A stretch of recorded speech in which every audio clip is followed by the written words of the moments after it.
lo creen? Aceptar por la fe su sacrificio en la cruz. ¿Cuántos lo aceptamos en nuestro corazón? Y la última, creer que resucitó y que pronto regresará vestido de majestad, de gloria y poder a buscar a su iglesia. ¿Cuántos lo creen? Amén. Seguimos puestos en pie y vamos a adorar al Señor con esta alabanza.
Dios de amor, Dios de bondad, te alabamos, Dios, te glorificamos y te damos gracias ante todo, Dios. Señor, pedimos, Señor, en estos momentos que tú seas posándote sobre nuestro pastor que va a tener la palabra en la mañana de hoy, Señor. Que tú seas, Señor, dirigiendo cada una de sus palabras y cada una de las cosas que haya de decir, Señor, guiadas totalmente por ti, Señor, conforme a lo que tú pusiste en su corazón, Dios amado. Asimismo te pedimos, mi Dios, que tú permitas que nuestra mente esté alineada, Señor, contigo, Señor, anhelando escuchar tu palabra y atesorarla en nuestros corazones, Dios amado. Prepáranos, Señor, para recibir palabra tuya, Señor, lo que tú quieres hablar en esta congregación, en esta mañana, Dios amado, y que tu voluntad sea hecha hoy y siempre, Dios. Es en el nombre de Jesús que oramos. Amén y amén. Amén. Gloria a ti, Señor. Seguimos adorando el nombre del Señor. En los tiempos Testamento, cuando Jesús anduvo en esta tierra, Él realizó muchos milagros. Hubo una necesidad real, hubo enfermedad, hubieron liberaciones, sanaciones, resurrecciones. Él resucitó a la hija de Jairo, resucitó a su amigo Lázaro. Jesús llegó y respondió ante la urgencia del llamado. Urge la intervención de Dios en tu vida. Jesús te dice, como le dijo a Zaqueo: ven, porque es necesario que pose yo hoy en tu casa. Hoy ha venido la salvación a tu casa. Si te urge la presencia de Dios en tu vida, Él te dice en 2 de Corintios 6, versículo 2: en el momento propicio te escuché y en el día de salvación te ayudé. Les digo que este es el momento propicio de Dios. Hoy es el día de salvación, hermanos. Meditemos en esta alabanza.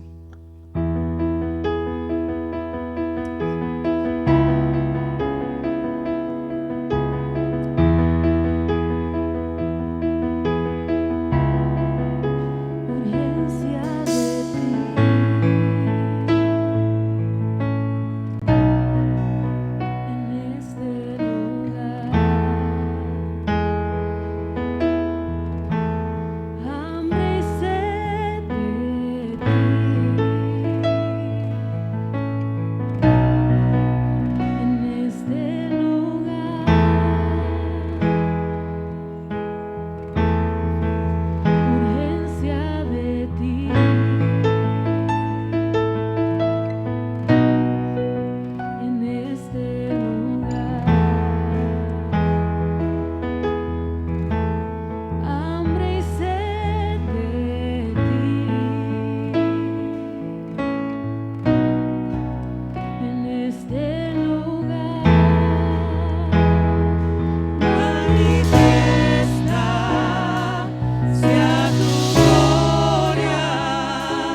manos al cielo. Aleluya. Levante sus manos al cielo en señal de alabanza y de adoración al Dios que vive. Y dele gloria, dele honra, dele esa alabanza que fluye de lo más profundo. No se quede con nada. Para Dios se lo damos todo. A Dios le damos nuestra alabanza. A Dios exaltamos, a Dios glorificamos, Señor. En esta hora, Dios, gracias. Gracias, gracias por tu guianza. Gracias por tus cuidados. Gracias por tu provisión. Gracias porque nos has sostenido. Aleluya. Gracias, Señor, porque hoy estamos firmes en tu nombre. Gracias, Dios, porque podemos alabarte con libertad. Aleluya. Gracias porque hoy podemos decir, Señor, que hasta aquí tú nos has ayudado. Que hasta aquí tú nos has guardado, Señor. Gracias por tu fidelidad. Gracias, Señor, porque tu fidelidad ha estado a pesar de nosotros. Gracias, Señor, porque hoy podemos acercarnos a este recinto sagrado para adorarte y glorificarte, Señor. Gracias porque podemos irnos a una voz exaltar tu nombre. Gracias, Señor, por la unidad. Gracias, Señor, porque estamos en un mismo espíritu, Señor. Y todos anhelamos tu presencia. Y todos anhelamos, Señor, tu cobertura. Nosotros, Dios, te damos gloria. Nosotros te damos honra. Y reconocemos que tú eres Dios y Señor de nuestras vidas. Denle un fuerte aplauso al que vive por siempre. A Él le damos la gloria. A Él le damos la honra. Amén. Amén. Amén. Aleluya. Yo creo que con el tiempo yo me estoy quedando un poco sordo. Luli dice que yo llevo siendo, ¿verdad? Estamos sordos desde hace tiempo.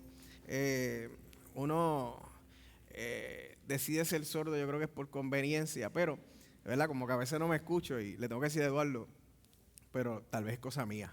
Eduardo, tal vez tú estás bien, tal vez es cosa mía. Bueno, mis hermanos y mis hermanas, que Dios les bendiga mucho. Qué bueno que en esta mañana podemos estar reunidos en el nombre de Dios. Amén. Y poder acercarnos a esta experiencia, poder compartir la palabra. Dios es bueno y su amor siempre nos abraza. Bueno, estamos trabajando una serie que se titula Trabajo y Fe. Trabajo y Fe. El punto desde el principio ha sido que nosotros no podamos hacer como una dicotomía, como una separación entre una cosa y la otra y poder ver nuestro trabajo que hacemos de manera diaria, de manera cotidiana, como un trabajo espiritual también donde Dios nos llevó. ¿Cuántos saben que el trabajo donde usted está o el trabajo que realiza, Dios lo llevó a ese lugar?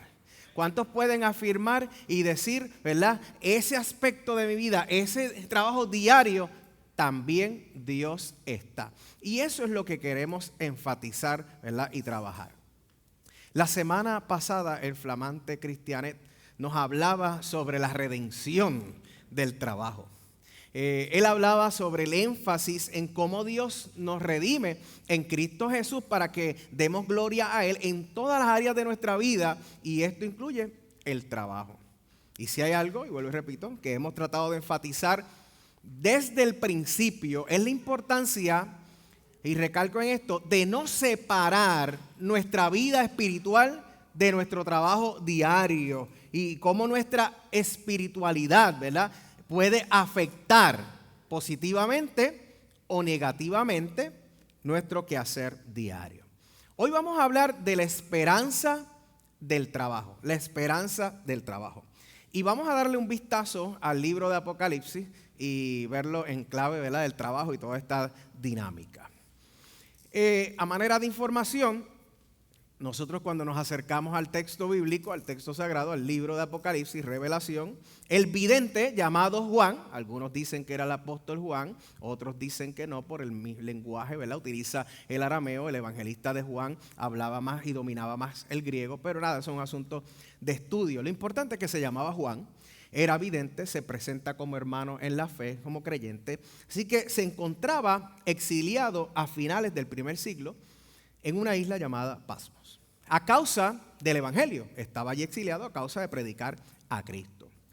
Y estando en esa condición, recibe una revelación de parte del mismo Dios, de Jesús, la cual va dirigida a las 7 iglesias de Asia, entiéndase Éfeso, entiéndase Esmirna, Pérgamo, Tiatira, Sardis, Filadelfia y la Odisea.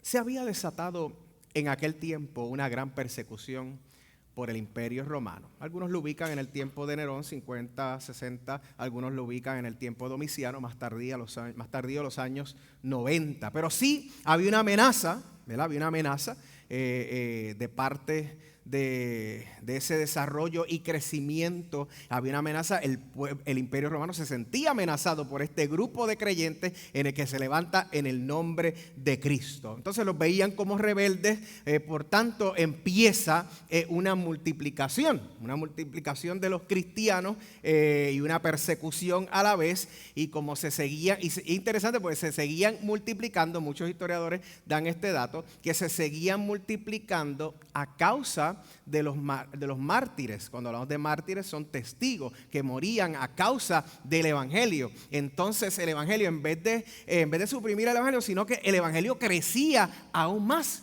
porque eran testigos fieles.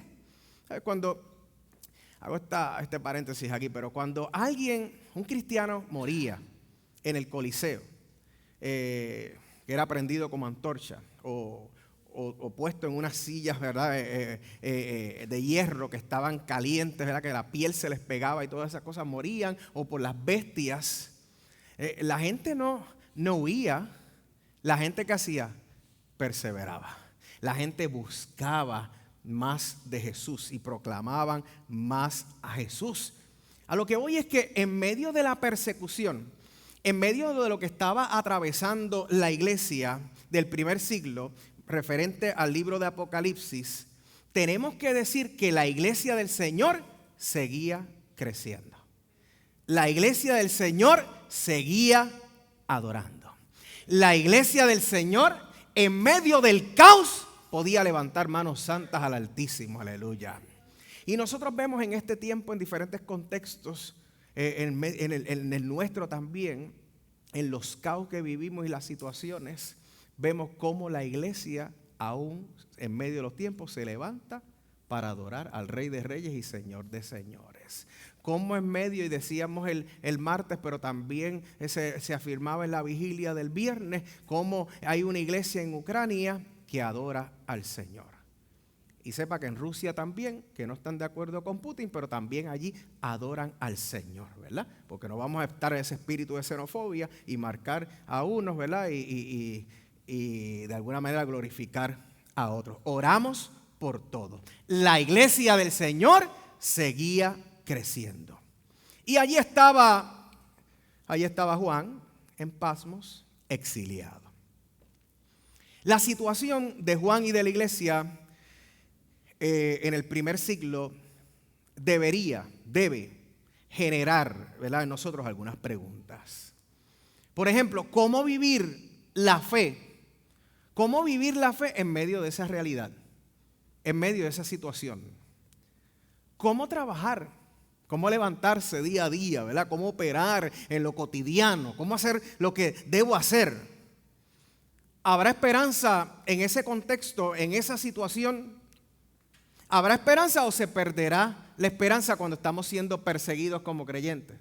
Cuando nuestra vida está en juego, cuando nuestra familia está en juego, cuando el sustento está en juego. En cuanto al libro de Apocalipsis, déjeme decirle que las interpretaciones, que hay varias interpretaciones, a veces nos enfocamos en una nada más, pero hay varias interpretaciones de este libro que no han sido sencillas. Esto no ha sido sencillo, ¿verdad?, para la iglesia a través de la historia. Y hay diferentes maneras de ver, y esto no es un estudio bíblico, pero hay diferentes maneras de ver y estudiar el Apocalipsis, aunque haya interpretaciones que han predominado más que otras y le llaman más la atención a las personas que a otras. Ahora bien, lo curioso es que todas las interpretaciones coinciden en que este libro describe el reino de Dios en su forma absoluta, completa, triunfante, gloriosa, la ciudad de Dios establecida. Cuando nosotros vamos a las Escrituras, nos percatamos que desde el Génesis, esa ciudad que nos habla Apocalipsis, el último libro de la Biblia, era el plan de Dios desde el principio. Cuando nosotros nos detenemos, era el plan de Dios desde el principio. Pero esto dependía ¿de qué? De la relación. Esto dependía de la obediencia que tuviese el hombre y la mujer con Dios. Lo cual generaría cultura, desarrollo, lo que terminaría en una ciudad.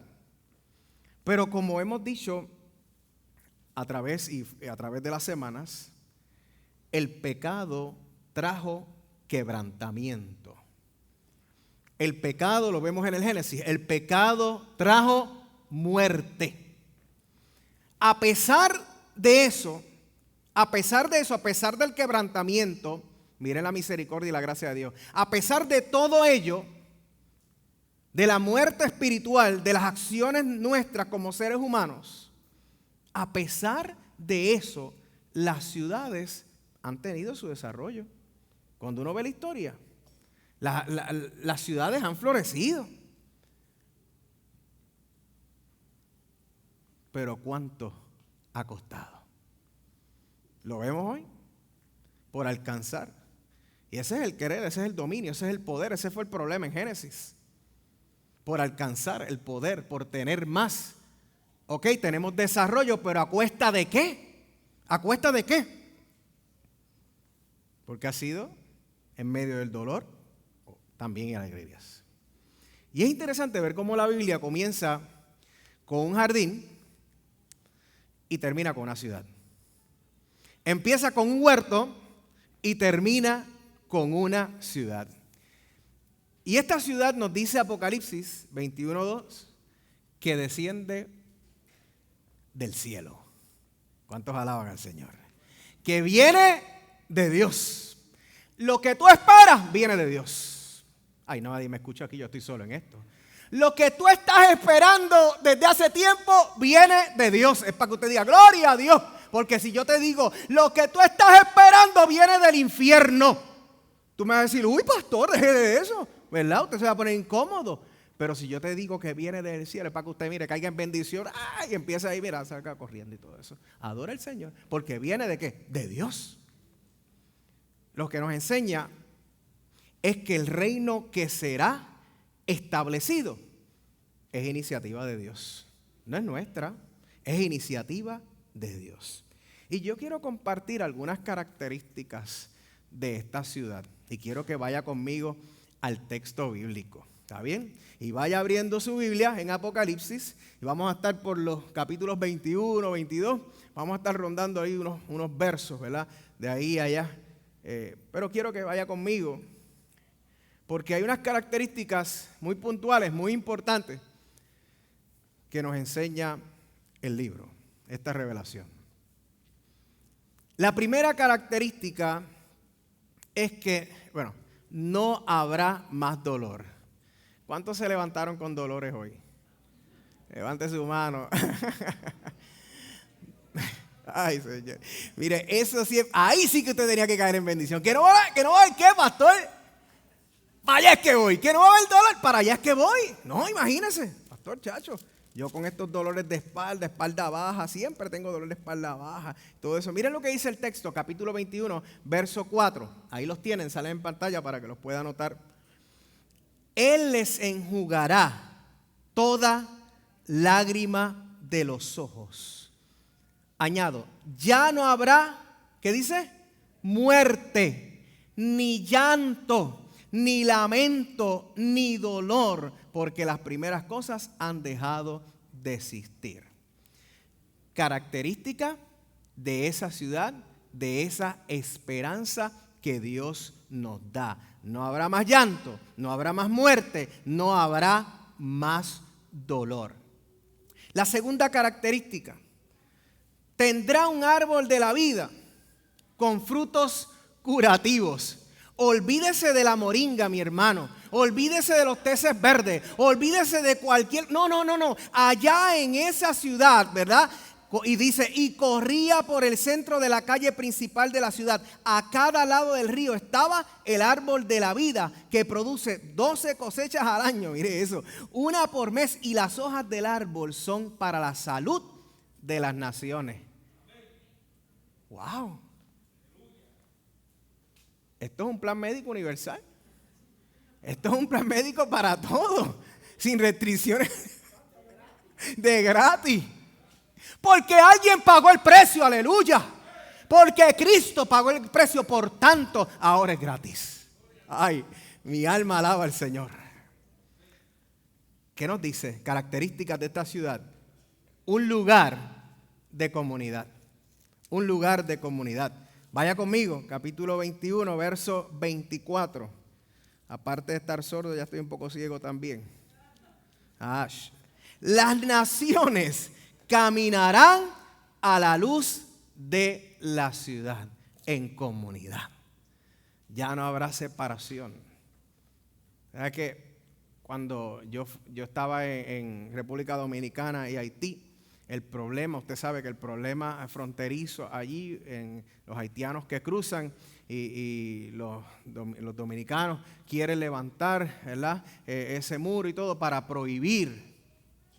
Y Trump quería hacer lo mismo con los mexicanos y todas estas cosas. Aquí no hay muros. Aquí no hay murallas que nos separen, porque las naciones estarán en comunidad, caminando, unidas. Son características de esta ciudad. Son características de esta ciudad. No, pastor, es que yo no puedo ir para esa actividad porque yo no puedo marchar con ustedes o caminar con ustedes, ¿verdad?, predicando a Cristo, porque yo soy de la iglesia aquella allá, o de allá, o de allá. Todos aquí somos de la iglesia del Señor. Todos de la iglesia del Señor. Aleluya. Y vamos a estar caminando hombro con hombro. Aleluya. Alabando al que vive, el que nos dirige, el que nos encamina es el Señor.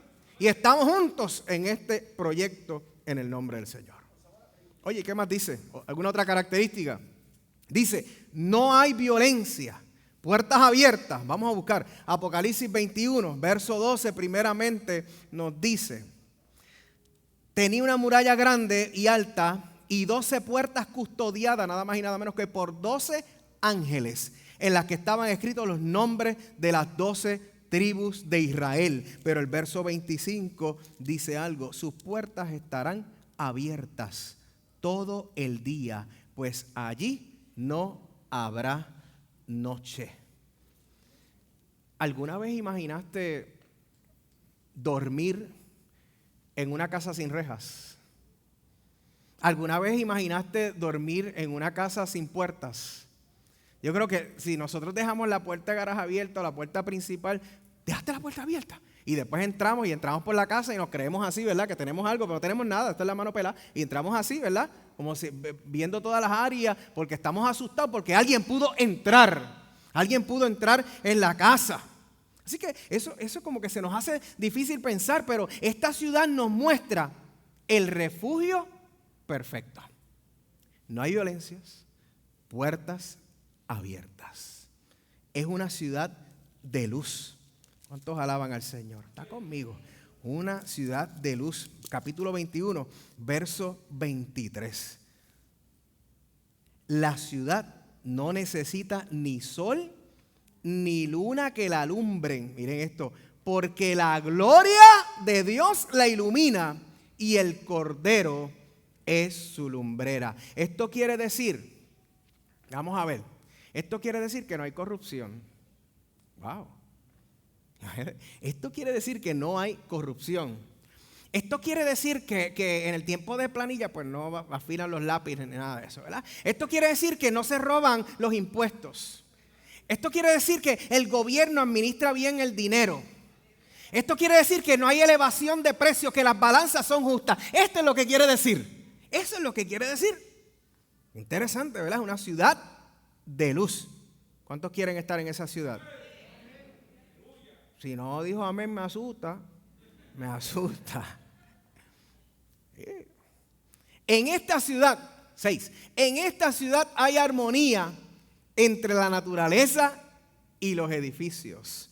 Vamos a ver el 22, verso 1, dice: luego el ángel me mostró un río de agua de vida, claro como el cristal, que salía del trono, estructura, de Dios y del Cordero. En esta ciudad hay armonía, hay planificación entre los edificios y el río. No hay un río que está contaminado. No. Se pensó en todo. Todo está bien porque todo está restaurado. Esa ciudad, esa tierra que mismo presenta en Romanos 8, que gime por su liberación. Ahí nos muestra en Apocalipsis que es libertada. ¿Qué otra cosa nos dice? Es una ciudad cuadrada. ¿Cómo?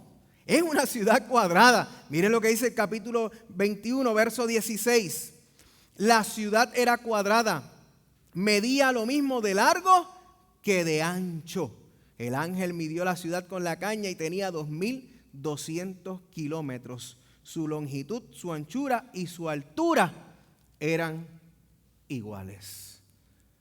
Con unas medidas de 2,200 kilómetros de largo y de ancho, esto lo que nos dice es que su diseño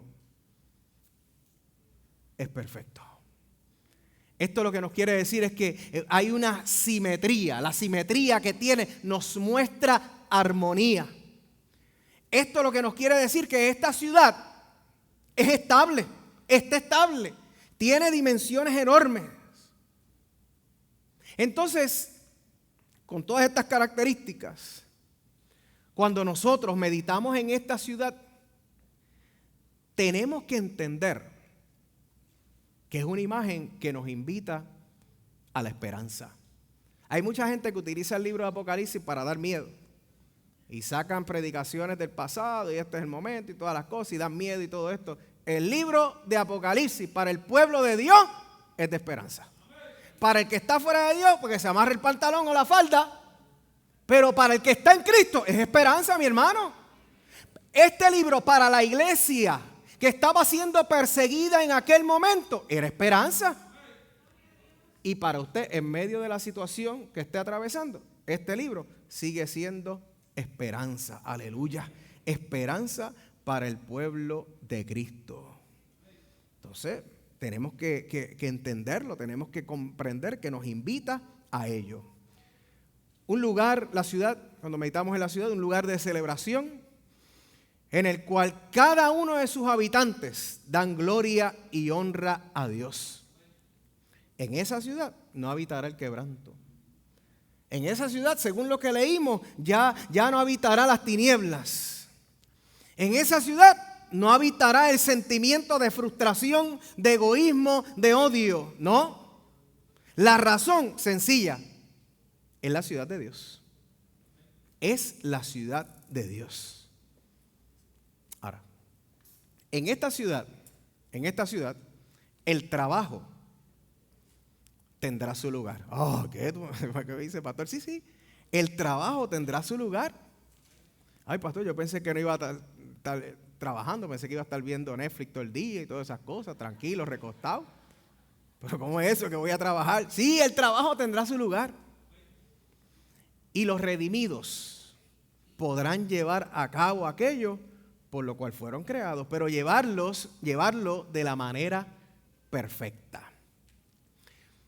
Nosotros no podemos olvidar que fuimos creados para trabajar. Creados para trabajar. Pero con el fin de que el trabajo que realizáramos le diésemos gloria a Dios. Que le diésemos honra a Dios. Evidentemente, habrá cambios de oficios.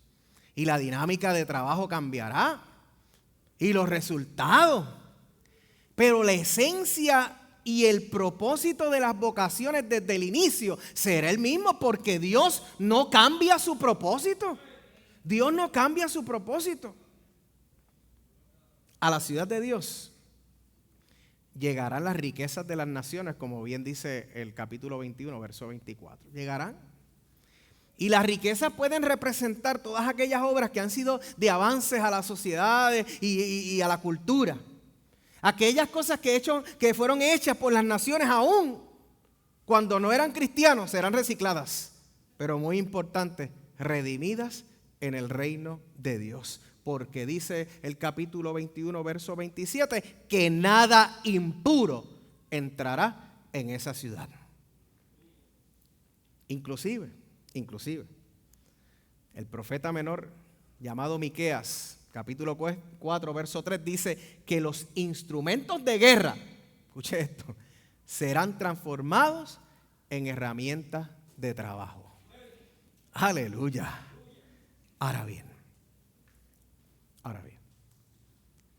¿cómo piensas que la visión de Juan impactó a la iglesia perseguida del primer siglo? Porque si usted transporta todo para acá y no piensa que había un mensaje para esa comunidad de fe, somos egoístas. O nos creemos que supremacía, ¿verdad?, de este tiempo, del siglo XXI, que todos los siglos anteriores y el primer siglo, Dios no tenía ningún plan con ellos. Así que hay que pensar en esa comunidad que estaba siendo perseguida, que estaba siendo asesinada. ¿Qué pensarían cuando escucharon ese mensaje? ¿Qué impacto tendría esta revelación que Dios le está mostrando al anciano, a Juan? ¿Qué apreciación tendría todas estas personas en el primer siglo? ¿Qué impacto? Pues miren, debería ser de la misma manera que nos impacta hoy a nosotros. De la misma manera que nos impacta hoy a nosotros. En el libro de Apocalipsis, la iglesia desde el primer siglo hasta hoy ha podido encontrar esperanza.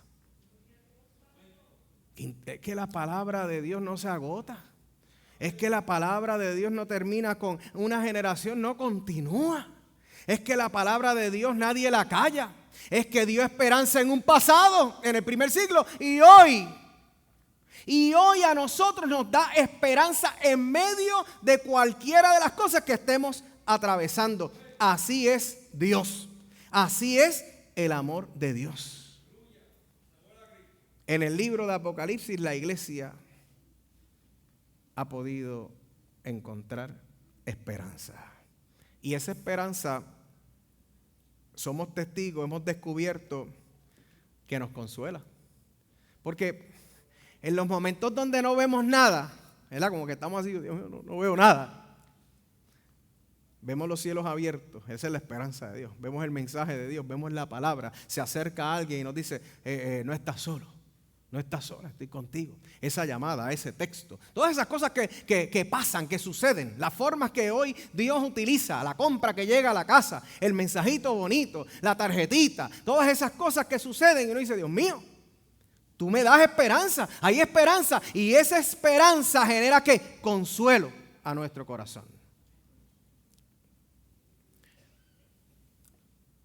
Pero hay algo que Juan no estaba haciendo en ese escrito. No quería provocar y menos nos está invitando a. Y es a una, escuche bien, escapología. No escatodeshatos, ¿verdad? No de futuro, ¿verdad? No de tiempo futuro, no. A una escapología, ¿verdad? Eso es a escapar. Juan no nos está invitando a escapar. Juan no está invitando ni el Apocalipsis a la iglesia a escapar de su realidad. No. Para los cristianos en aquel tiempo era un honor. Era un honor morir como un mártir. Era un honor ser testigo a causa de aquel que murió en la cruz del Calvario y resucitó al tercer día. Era un privilegio morir de esa manera. Entonces no había en sus mentes el asunto de escapar. No estaba eso, ni era la invitación. Todo lo contrario, es una invitación a abrazar una esperanza, aleluya, que no avergüenza. Una esperanza que no sea milana en medio de los tiempos. Una esperanza que no huye en medio del escenario que nos ha tocado, que te ha tocado vivir. Una iglesia, un pueblo que está fundado en la gracia y el amor de Dios. No escapa, no huye. Espera en Dios. Espera en Dios pacientemente. ¿Y por qué? Pues que ese amor de Dios nos cautivó. Ese amor de Dios ha sido derramado en nuestros corazones. Y para ti y para mí eso debe ser motivo de seguridad. Nos es motivo de seguridad y consuelo en medio del sufrimiento. Saber que Dios es el Señor de la historia y nada se le escapa de las manos. Que al final todo su plan se cumplirá y todo caerá en su lugar. Cuando analizamos todo este asunto de la ciudad y todo lo que estamos hablando, esto es una esperanza que nos moviliza, que nos sacude. Saber que hay una continuidad entre lo que hacemos hoy y lo que haremos mañana en su reino. Hay una continuidad. Y eso nos debe inspirar, nos debe motivar. Y esta esperanza nos moviliza ¿a qué? Pues nos moviliza a comprometernos, a continuar sabiendo que nuestro esfuerzo, nuestro trabajo, lo que tú haces día a día, que te levantas a veces sin fuerza, sin ganas, ¿verdad? Que te maltratan y todo esto, que no te tratan y te dan la valía que mereces, eso no es en vano. Porque ahí te puso ¿quién? Ay, ¿no le gustó? Eso fue Dios, así como que Dios, como que no se escucha. Ahí te puso Dios. Lo que tú estás haciendo, lo que haces con tus manos, es un privilegio porque Dios te regaló ese don. Ese don. Amén. Así que es importante, ¿verdad?, que comprendamos eso y eso nos debe inspirar. No es en vano. Al final Dios redimirá toda buena obra. Y toda buena obra contribuye a la edificación de su reino. Hay algo poderoso en la palabra de Dios. Muchas cosas, pero hay algo poderoso que quiero señalar. Y es que esta esperanza de esta ciudad establece unas pautas para nuestro desenvolver, nuestra realidad, en el día a día, en nuestra conducta, en nuestro proceder. Especialmente en nuestro trabajo. Y yo creo que, sin temor a equivocarme, yo creo que hay una gran asignación para nosotros hoy. Y es que luchemos para que otros conozcan de Dios. Que luchemos por relaciones laborales más justas. Que luchemos por generar nuevos espacios de trabajo, de oportunidades. Luchemos para que el amor de Dios impacte las vidas en los diferentes lugares donde nosotros nos movemos. A eso nos invita la ciudad que se presenta en Apocalipsis. Porque yo puedo ver esta ciudad y verla bien lejos. Bueno, esto es casi un tópico, ¿verdad? Esto es un ideal, esto es... Wow, está tan lejos. Pero la invitación es a establecer el reino. ¿Verdad? El ahora y el más tarde, el después. Es establecer el reino de Dios a través de todas mis acciones, a través de lo que yo haga. ¿Cómo yo en mi trabajo, cómo usted, ¿verdad?, en la universidad, en la escuela, en todo lo que realiza en la comunidad, en las reuniones, en las asambleas de la comunidad, en todo lo que usted realiza, se desenvuelve, yo puedo acercar un pedazo de cielo, ¿verdad? Es decir, la presencia del Señor, afirmar el reino de Dios a través de mis acciones, a través de mi conducta. ¿Me hago entender? A través de todo lo que haga, ¿cómo puedo testificar? Déjame decirlo en palabras evangélicas, aleluya. Testificar que Jesucristo es el Señor. ¿Cómo puedo hablarle a la gente que Cristo habita en mí?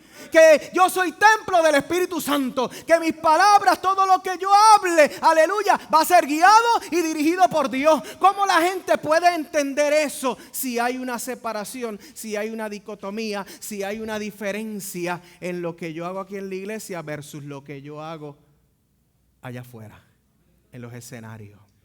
Entonces, cuando yo veo la ciudad, cuando yo veo las características, es un desafío para mí. Espérate, es un desafío para ti también, no te equivoques. Es un desafío para todos nosotros. Ajustarnos el pantalón y decir, espérate, aquí hay algo que hay que hacer, algo que me corresponde realizar, algo que me corresponde a mí actuar y ser modelaje en medio del lugar que Dios me ha puesto. Así que la ciudad puede verse como que, ay, qué bonito, ay, qué lugar tan bello. Yo quiero estar algún día en ese lugar. Y usted se ve solo, porque así somos, egoístas. Nos vemos solos brincando en ese lugar, pero no vemos a más nadie. O si no, la familia más cercana. Y si chava mucho, se quede por allá también. Entonces, nosotros estamos solos porque somos así, en esa ciudad dando brinco. Pero a eso no nos ha llamado el Señor. ¿Cómo podemos desde ya? Oiga, porque nosotros los cristianos nos hartamos de hablar de unidad. Ay, somos el pueblo de Dios. Somos el pueblo de Dios. Somos un pueblo especial.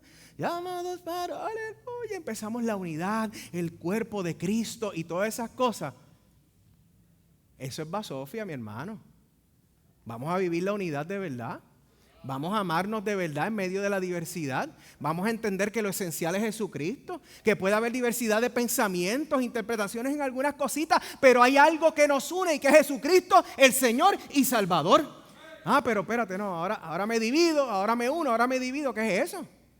¿Usted está casado o no está casado? ¿Usted me entiende, verdad? ¿Usted está con Cristo o no está con Cristo? Entonces, ¿usted es pueblo de Dios o no es pueblo de Dios? Y si es pueblo de Dios de abertura, usted tiene que estar unido. Unido, y esa unidad se demuestra. ¿Cómo se demuestra? En amor. Se demuestra en amor.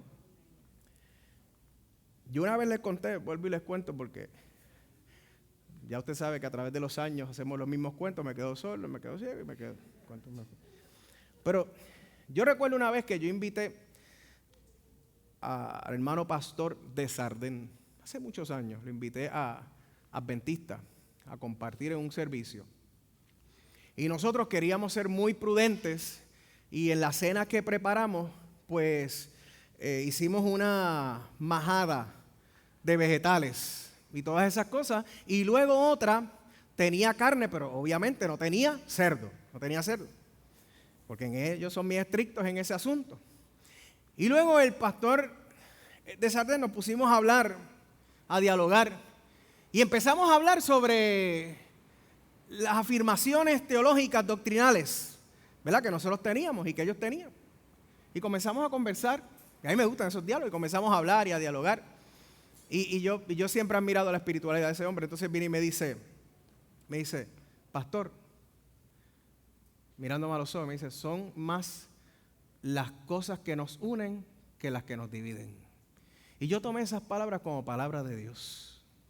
Porque ¿cómo la gente creerá? Eso lo dijo Jesús, no lo digo yo. ¿Cómo la gente creerá que son mis discípulos? Pues que amándose los unos a los otros, como yo amo a mi Padre. Entonces, de esa manera sabrán que somos discípulos del Señor.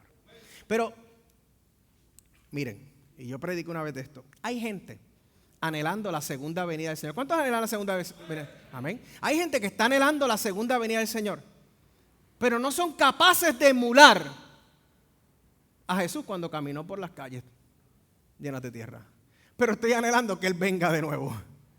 Pero no soy capaz. ¿Usted me está entendiendo? Estoy anhelando estar en la ciudad, pero no puedo hacer unas afirmaciones, no puedo trabajar, no puedo establecer desde ya el reino de Dios y su justicia en medio de todo lo que hago. Entonces hay una demanda.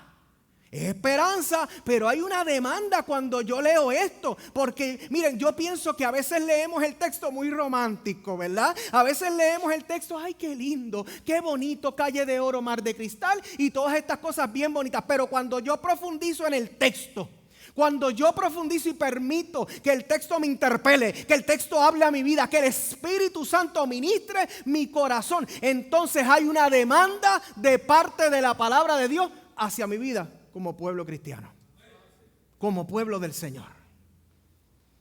Me fatigo. Así que esa ciudad nos da esperanza. Nos demanda, pero nos da esperanza. Porque ese es el tema. Pero esa esperanza que es para ti puede ser la esperanza de otro. Hay mucha gente que vive sin esperanza. Hay que correr las calles, hay que tocar las puertas, hay que acercarnos a los corazones, acercarnos a las vidas. Hay que simplemente, vamos a tomarnos un café o un tececito, como decía Ricardo los otros días, que Dios me iba a sacar del café. Entonces, pues, hay que tomar ese espacio y empezar a compartir, empezar a hablar para poder entender lo que hay en el corazón de esa vida, la necesidad tan profunda. Y cuando comienzas a observar, dices, no hay esperanza. Pero tú has conocido la esperanza de vida, ¿o no? Tú has conocido, tú te topaste con Jesús, aleluya, con la roca inconmovible, te topaste con Él. Entonces esas vidas que no tienen esperanza, esperanza la cual tú tienes, ¿qué vamos a hacer? Le presentamos a Cristo. Le presentamos a Cristo. Tú y yo no teníamos esa esperanza. Estábamos separados de Dios. Vivíamos en tinieblas y el amor de Dios nos llamó. ¿Cómo? A través de su Hijo. Llegó Jesús. Llegó Jesús a nuestra vida. Y repasa, cuando llegó Jesús, ¿qué sucedió? Cambió todo. Y tal vez tú estás aquí y estás diciendo, yo todavía a mi vida no ha llegado a Jesús, o yo siento que ha llegado a media. Pues mira, ábrele el corazón completo. Jesús quiere entrar completo a tu vida. Jesús no quiere entrar a media. Yo cuando me casé con Luli, yo no le dije, Luli, te voy a amar a medias. No, te quitas las medias, ¿verdad? Y me amas completo, ¿verdad? Tú me amas completo. Qué chiste más mongo. Me amas completo. No sé. Me amas completo. Al Señor hay que amarlo ¿qué? Completo. Completo. Y Dios quiere entrar a tu vida. Así que no teníamos esa esperanza, pero llega Jesús. Y cuando llega Jesús, cambia todo. Nos dio motivo, hermano. Nos dio propósito, nos alineó, nos puso en cintura. Nos dice, esto es lo que quiero, entiéndelo. Desde el Génesis, este es el proyecto que tengo contigo. ¿Por qué sucedió eso? Por su gracia. Y gracia es regalo. Y a todos nos gustan los buenos regalos. Amén. Así que denle un regalo. Lo que haces hoy no es en vano. Tu trabajo, donde Dios te ha puesto, donde estás ejerciendo los estudios, todo eso, no es en vano. Tu trabajo no es en vano. Tu esperanza es una esperanza viva y en el lugar donde Dios te ha puesto, disfrútalo, gózalo y entiéndelo como una experiencia de esperanza para tu vida y para que des esperanza a otros. En este momento yo sé que viene a tu mente tu jefe, tu jefa, tus compañeros de trabajo, el madrugar, los clientes. Todo velo como una oportunidad que Dios te da, como un espacio de ministrar los corazones, como Dios ministró el tuyo. Había un profesor que decía, las personas no son difíciles. Él era no son difíciles, son diferentes, ¿verdad? Bueno, no sé. El asunto que voy es que tal vez tú eras de esos diferentes, no difícil, ¿verdad? Partiendo de eso. Tal vez tú también eras de los complicados, de los que hay que coger, ¿verdad? Con pinza, de lejitos. Pero llegó Dios a tu vida. Llegó Dios a tu vida y trabajó contigo. Y si todavía eres que hay que cogerte con pinza, pues deja que Dios trabaje contigo, mi hermano, mi hermana. Dios tiene que seguir trabajando. Deja que entre completo, recuerda. Pero eso fue posible por su gracia. Mientras yo escribía, vino esta alabanza a mi mente, Sublime Gracia. Y tengo que decir que simplemente me puse a escucharla y la he escuchado tantas y tantas veces en mi vida, pero Dios comenzó a ministrar mi vida de manera tan poderosa. Y yo en la mesa llorando. Y son esas cápsulas, ¿verdad? Esos momentos donde nadie llega, donde nadie te interrumpe, los perros no ladran. Fue un momento de Dios tan particular, pero Dios me hacía recordar mi antes y el hoy. Dios me mostraba lo que yo era y lo que soy hoy, y la esperanza futura. Y a veces con el tiempo puede pasar, no importando la posición que tengas en la iglesia de liderazgo, de lo que hagas o los años, de momento puede pasar que puedes olvidar la necesidad tan apremiante que hay de que compartamos esa esperanza. Estamos acostumbrados. Llego, me voy, abro la Biblia, muy bien.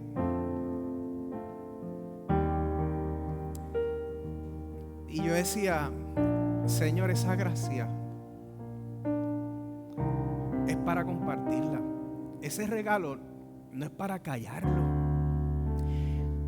Lo voy a repetir. El lugar donde Dios te ha ubicado, no tengas duda, el lugar donde Dios te ha ubicado es para que compartas su sublime gracia, para que compartas ese mensaje de esperanza. No lo calles, no lo calles. El que es agradecido del Señor no se calla, sino que habla en su nombre. ¿Cuántos en esta hora pueden afirmar la sublime gracia de Dios? ¿Y cuántos pueden decirle al Señor en esta hora? Decirle al Señor, Señor, yo quiero ser una voz de esperanza en el lugar donde tú me has ubicado. Todos aquellos que quieran afirmar eso, les invito a que se pongan en pie. Todo aquel y aquella que quiera afirmar eso en esta hora, se ponga en pie.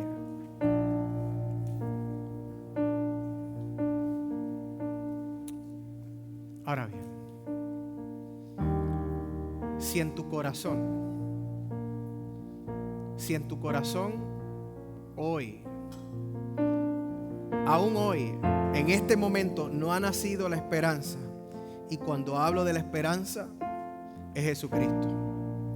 Si hoy tu corazón no se ha abierto para recibir a Jesús como Señor y Salvador, hay una invitación, y yo te invito a que pases al altar mientras cantamos y que tú puedas decirle al Señor, yo quiero recibirte, yo quiero que hagas el cambio en mi vida, quiero experimentarte hoy. Y también, mi Dios amado, cuando cierren los ojos aquí, abrirlos en la eternidad, en esa ciudad tuya.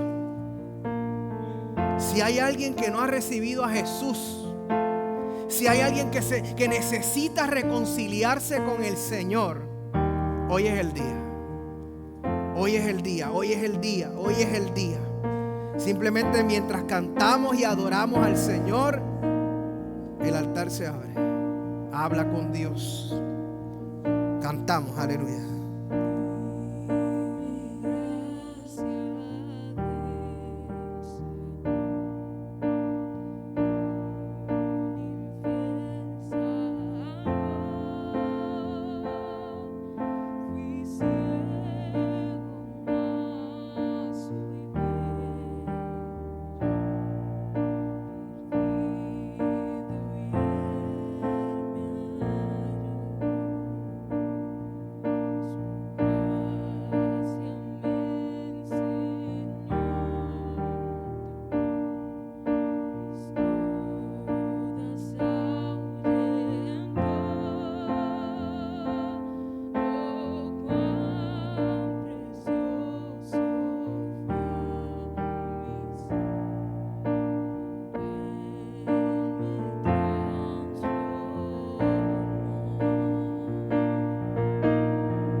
Saludos. Dios les continúe bendiciendo. Mi nombre es Janet Bernard.